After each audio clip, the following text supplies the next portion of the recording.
Hello everyone, welcome back to my channel. তো আজকে চলে এসেছি আরেকটা রান্নার রেসিপি নিয়ে। এখানে আমি করেছি আজকে এঁচোড় চিংড়ি। তো আমি মাছটাকে ভালোভাবে ধুয়ে নেব। তো মাছটা আমি দেখো ভালোভাবে ছাড়িয়ে নিচ্ছি। ছাড়িয়ে নিয়ে মাছটা ভালোভাবে ধুয়ে নেব। ধুয়ে নেওয়ার পরে আমি এঁচোড়গুলো সেদ্ধ বসিয়ে দেবো। দেখো এর মধ্যে আমি দিয়েছিলাম লঙ্কার গুঁড়ো, হলুদের গুঁড়ো আর পরিমাণ মতন একটু লবণ, ধনের গুঁড়ো, আদা রসুন আর কাঁচা লঙ্কা পেস্ট, টমেটো পেস্ট, পেঁয়াজ কুচি আর গোটা মশলায় ছিল দারচিনি, এলাচ, লবঙ্গ, তেজপাতা, জিরের গুঁড়ো, লঙ্কার গুঁড়ো আর হলুদের গুঁড়ো। তো মাছটা আমি ধুয়ে এখানে ম্যারিনেট করে রেখে দিয়েছি। এরপরে আমি এঁচোড়গুলো সিদ্ধ করে নিচ্ছি। তো ভালোভাবে সিদ্ধ করে নিয়ে এবার তুলে নিচ্ছি। তুলে নিয়ে আমি কড়াইতে তেল দিয়ে দিয়েছি। এবার মাছগুলো ভেজে নেব ভালোভাবে।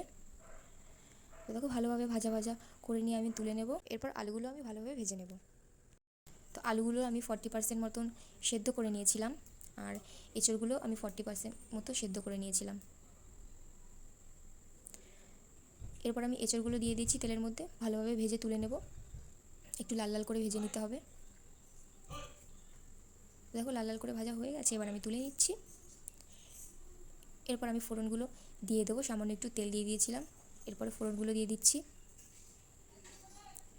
ফোড়নগুলো দিয়ে ভালোভাবে নাড়িয়ে চাড়িয়ে নিয়ে পেঁয়াজ কুচিগুলো দিয়ে দেবো। দেখো পেঁয়াজ কুচিগুলো দিয়ে দিয়েছি।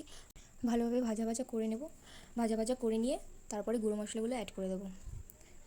তারপর এখানে আমি পরিমাণ মতন একটু লবণ দিয়ে দিচ্ছি। লবণ দিয়ে এবারে একে একে গুঁড়ো মশলাগুলো আমি দিয়ে দিলাম।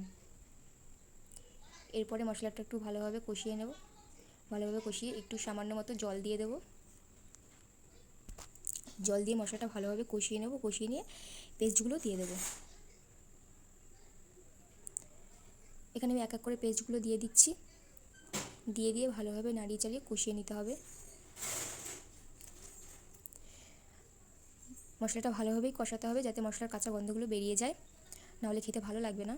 তো দেখো মশলা দিয়ে আমার তেল বেরিয়ে গেছে। এরপর আমি এঁচোড়গুলো দিয়ে দিলাম।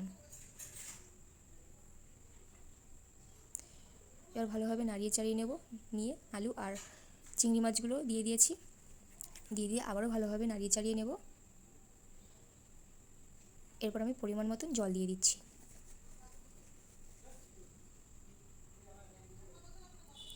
তো দেখো জল আমার দেওয়া হয়ে গেছে।